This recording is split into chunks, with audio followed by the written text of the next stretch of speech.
ఉండవు కానీ అట్లా ఏదన్నా డబ్బా నిండాక తీసుకెళ్ళి వెన్న కరగబెడితే ఈ విధంగా నెయ్యి అవుతుంది. ఇట్లా నెయ్యి పైకి వెళ్తే అయిపోయినట్టే. Hello, good morning. బాగున్నారు అందరూ? మీరందరూ బాగుండాలి, అందులో నేను ఉండాలి. కార్తీక మాసంలో పూజలు ఎట్లా చేసుకుంటున్నారు? రేపే కార్తీక పౌర్ణమి, కానీ ఈ వీడియో ఎప్పుడు పోస్ట్ చేస్తానో తెలీదు. 365 ఒత్తులు రెడీ చేసుకున్నారా? మీరందరూ ఒత్తులు వెలిగిస్తారా? మా శివాలయంలో కార్తీక పౌర్ణమి పూజ మంచిగా జరుగుతుందండి. ఆ వీడియో కూడా పెడతాను నేను ఇంతకుముందు వీడియోలలో మిమ్మల్ని ఒక క్వశ్చన్ అడిగిన, రావణ బ్రహ్మకు లంకా నగరము ఏ విధంగా దక్కింది అని. దానికి ఎవ్వరూ సమాధానం చెప్పలేదు. ఇప్పుడు నేనే చెప్తున్నాను. లంకా నగరాన్ని రావణ బ్రహ్మకు పార్వతీమాత దక్షిణగా ఇచ్చింది. రావణ బ్రహ్మను అందరూ రావణాసురుడు, రావణుడు అట్లా ఏకవచనంతో పిలుస్తారు. అది పిలవకూడదు, అట్లా తప్పు. అది ఆయన చాలా గొప్పవాడు, శివభక్తి పరాయణుడైన బ్రాహ్మణోత్తముడు, శివపరమేశ్వరుని ఆత్మలింగాన్ని సంపాదించిన భక్త పరాత్పరుడు. శివ కుటుంబము మదగణాలతో పాటు కైలాసాన్ని తన 2 చేతులతో పైకెత్తిన భక్తి బలసంపన్నుడు. శివయ్య ప్రసన్నం కాకపోతే తన కడుపును చీల్చి పేగులను బయటికి తీసి వాటితో వీణ వాయించి శివయ్యను ప్రసన్నం చేసుకున్న గొప్ప శివభక్తుడు. ఆయనకు మర్యాద ఇవ్వాలి. ఇంకా వంటలోకి వెళ్దాం పదండి. పాలక్ పనీర్ చేసుకుందాము నా స్టైల్లో. లైట్ వేయలేదండి, లైట్ వేసి వస్తాను కిచెన్లో.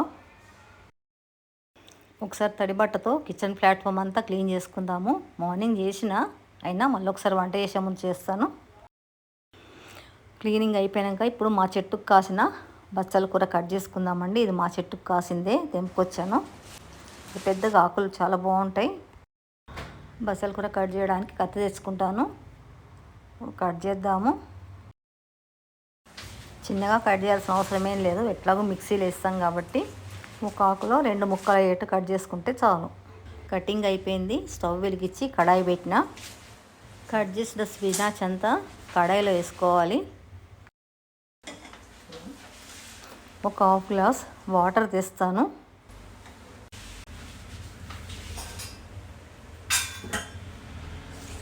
ఈ వాటరు స్పినాచ్లో పోసుకోవాలి ఉడకడానికి. పచ్చిమిరపకాయలు, ఆనియన్స్, కరివేపాకు తెచ్చుకుందాము. ఇవాళ ఏవి బయట పెట్టలేదండి నేను, అందుకే పెద్దానికి ఫ్రిడ్జ్ తీయాల్సి వస్తుంది.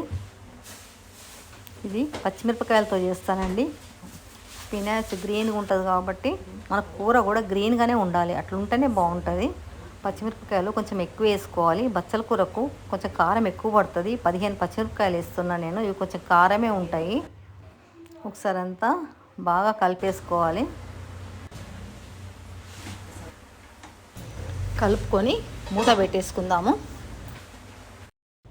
ఒకసారి చూద్దాము, ఇది ఉడుకుతుంది. దీంట్లో 2 రెబ్బల కరివేపాకు, ఒక 1/2 ఆనియన్ కట్ చేసుకొని వేసుకోవాలి. కరివేపాకు ఈ విధంగా వేస్తే ఇంకా తీసేసే ఛాన్స్ ఉండదు, తింటారు. మూత పెట్టి 1 నిమిషం ఉడకనిద్దాము. ఈలోగా రైస్ పెట్టుకుందాము. చాటలో బియ్యం పోసి చెరుగుతున్నాను. ఏం ఉండయి కానీ ఏదో సాటిస్ఫై కోసం చెరగడమే.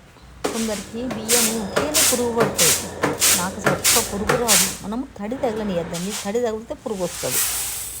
చెరిగిన బియ్యాన్ని రైస్ కుక్కర్లో పోస్తున్నా.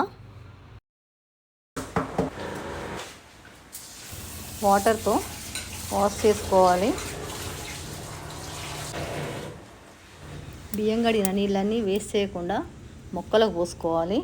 అక్కడ ఒక డబ్బా ఉంది కింద, ఆ డబ్బాలో పోస్తున్నాను. ఆ డబ్బా నిండాక తీసుకెళ్ళి మొక్కలకు పోస్తాను.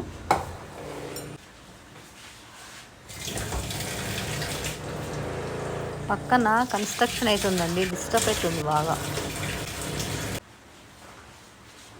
ఒకసారి చూద్దాము, ఉడికిందేమో. ఉడికిపోయింది. బంద్ చేద్దాము స్టవ్. కొంచెం చల్లారనిచ్చి మిక్సీ పెడతా. తినే చల్లారిలోగా నెయ్యి కాబెడుతున్నా. వెనక ఇంట్లో కన్స్ట్రక్షన్ అవుతుందండి, డిస్టర్బెన్స్ అవుతుంది, ఏమనుకోకండి. వెన్న కరగబెడితే ఈ విధంగా నెయ్యి అవుతుంది.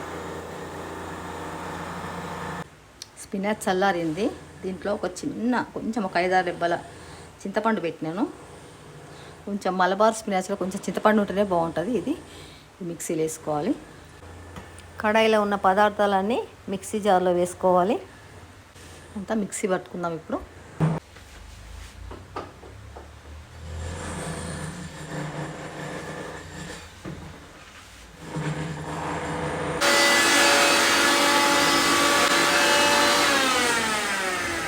మిక్సీ పట్టేసిన స్టవ్ మీద కడాయి పెట్టుకొని ఒక 5-6 టీ స్పూన్ల నెయ్యి వేసుకోవాలి.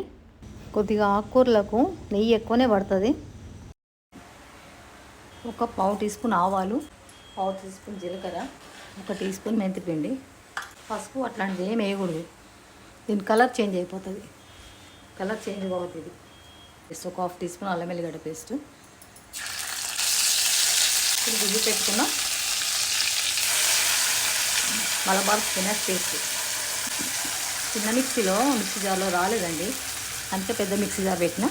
మంచి స్మెల్, గుమ స్మెల్ వస్తుంది. ఒకసారి కలిపేసుకుందాము. నెయ్యి చూడండి ఎంత బాగా అనిపిస్తుంది. మంట హై చేసి ఒకసారి కలుపుకుందాము. ఇవన్నీ వేగినాయి కాబట్టి పెద్దగా వేగాల్సిన అవసరం లేదు. ఈ మిక్సీ జార్లో కొన్ని వాటర్ పోసి అంతా కడిగేసి పోస్తున్నా ఉడకాలి కదా. మంచిగా కలిపేసి కలర్ చూడండి, బ్యూటిఫుల్ కలర్. ఏమేది కారము, ఎండు కారము, పసుపు ఏం వేసినా కలర్ చేంజ్ అవుతుంది. అందుకే పచ్చి కారం అన్నీ పచ్చి వేయాలి. మూత పెట్టేసి ఒక 6-7 మినిట్స్ ఉడకనిద్దాం. సిమ్ చేస్తామంట. స్పినాచ్ ఉడికేలోగా ఈ పన్నీర్ కట్ చేసుకుందాము.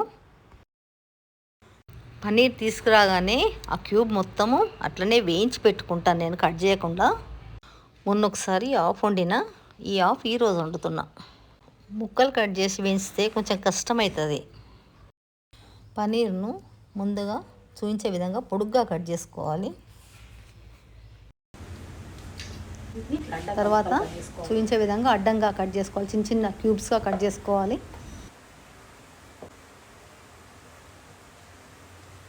ఈ విధంగా ముక్కలుగా కట్ చేసుకోవాలి. ఒక 5 నిమిషాలు అయింది. ఒకసారి మూత తీసి చూద్దాము. కొద్దిగా చిక్కబడింది. ఇంతవరకు మనం దీంట్లో సాల్ట్ వేయలేదు. సాల్ట్ వేద్దాము. రుచికి సరిపడా సాల్ట్ ఒక టీ స్పూన్ అవుతుంది. మీ రుచికి తగ్గట్టు మీరు వేసుకోండి. తర్వాత ఒక టీ స్పూన్ కొబ్బరి పొడి, ఎండు కొబ్బరి పొడి, ఒక టీ స్పూన్ ధనియాల పొడి, ఒక చిన్న టీ స్పూన్ గరం మసాలా వేసేసుకొని అన్నీ కలుపుకోవాలి బాగా. ఈ ఫ్లేవర్స్ అన్నీ వాటికి పట్టేట్టు ఒక 2 నిమిషాలు ఉంచుకుందాము. మూత పెట్టేసి 2 నిమిషాలు అయింది. ఒకసారి చూద్దాము. నెయ్యి అంతా పైకి వస్తుంది అండి. ఈ టైంలో కట్ చేసుకున్న పన్నీర్ ముక్కలు వేసేసుకుందాము. ముక్కలన్నీ విడదీసుకుంటూ సపరేట్గా వేసుకోవాలి. ఇట్లా విడగొట్టుకొని వేసుకోవాలన్నీ. ఈ ఫ్లేవర్ అంతా పన్నీర్ ముక్కలకు పట్టేట్టుగా 1 నిమిషం మూత పెడదాం. ఒక్కసారి చూద్దాము. నెయ్యి అంతా ఎట్లా పైకి కనిపిస్తుంది. ఇట్లా నెయ్యి పైకి తేలితే అయిపోయినట్టే. ఇప్పుడు దీంట్లో కొద్దిగా కొత్తిమీర కట్ చేసుకొని వేసుకోవాలి.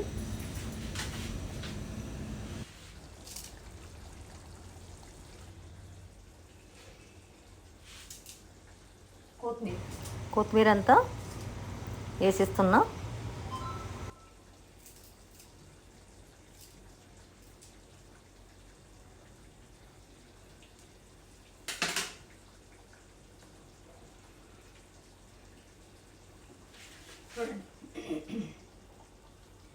ఎంత బాగా అనిపిస్తుంది కూర. ఉందా? ఇంకా అయిపోయినట్టే. స్టవ్ బంద్ చేస్తున్నా. మూత పెట్టేస్తున్నా. Malabar spinach finish. ఇంత నెయ్యి వచ్చిందండి. 20 రోజులకు ఇంత నెయ్యి వస్తుంది. ఈ పెద్ద క్యాన్ నిండా నెయ్యి వస్తుంది. ప్రతిసారి ఒక 20 రోజులకు ఇంత నెయ్యి వస్తుంటుంది. మీరు కూడా ఇదే విధంగా చేసుకోండి. బయట కొంటే వాళ్ళు ఏమేం కలుపుతారో, అసలు అందులో ఏముంటుందో, అసలు అది నెయ్యేనో కాదో కూడా తెలియదు. కాబట్టి ఎట్టి పరిస్థితుల్లో బయట కొనుక్కోకండి. కొంచెం కష్టమైన ఇంట్లోనే చేసుకోండి. ఇంట్రెస్ట్ ఉంటే అది పెద్ద కష్టమేం కాదు. హెల్త్ బాగుండాలంటే మటుకు హోమ్ ఫుడ్ తినాల్సిందే. లంచ్ టైం అయిందండి. భోంచేద్దాము.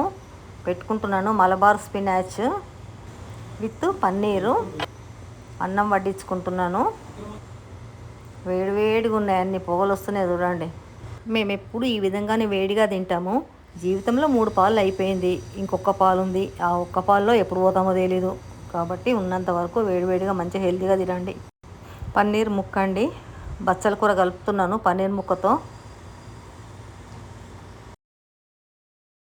కాలుతుందండి బాగా. బచ్చల కూర కలుపుకొని చిన్న పన్నీర్ ముక్క తీసుకొని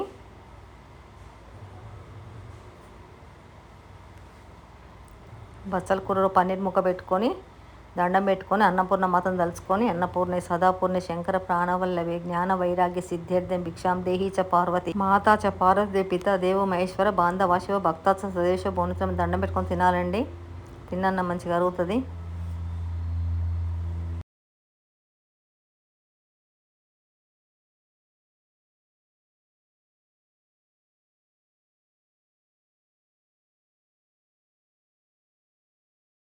చాలా టేస్టీగా ఉందండి. ఇంట్లో కాసిన ఆకుకూరల అవుట్లెట్ చాలా అంటే చాలా టేస్టీగా ఉంది.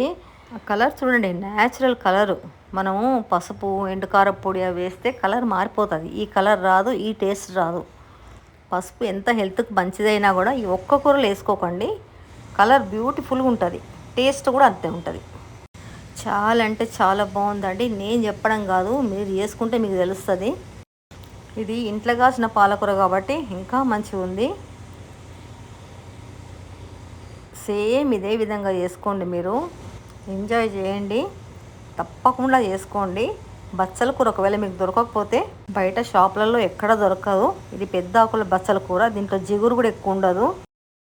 ఇళ్ళల్లో ఎవరైనా పెంచుకున్న వాళ్ళు ఉంటే వాళ్ళ దగ్గర దొరుకుతుంది. మెయిన్ కాలనీస్లో తప్పకుండా దొరుకుతుంది, ప్రతి ఇంటికి ఉంటుంది ఈ బచ్చల కూర. కాలనీలల్లో వాళ్ళ దగ్గర నుంచి తెచ్చుకోండి. ఈ విధంగా చేసుకోండి, తినండి, ఎంజాయ్ చేయండి. వీడియో నచ్చితే లైక్ చేయండి, షేర్ చేయండి, సబ్స్క్రైబ్ చేయండి, మీ ఫ్రెండ్స్కి ఫార్వర్డ్ చేయండి, నాకు సపోర్ట్ చేయండి. Thank you. వీడియో చూసినందుకు థ్యాంక్ యూ వెరీ మచ్.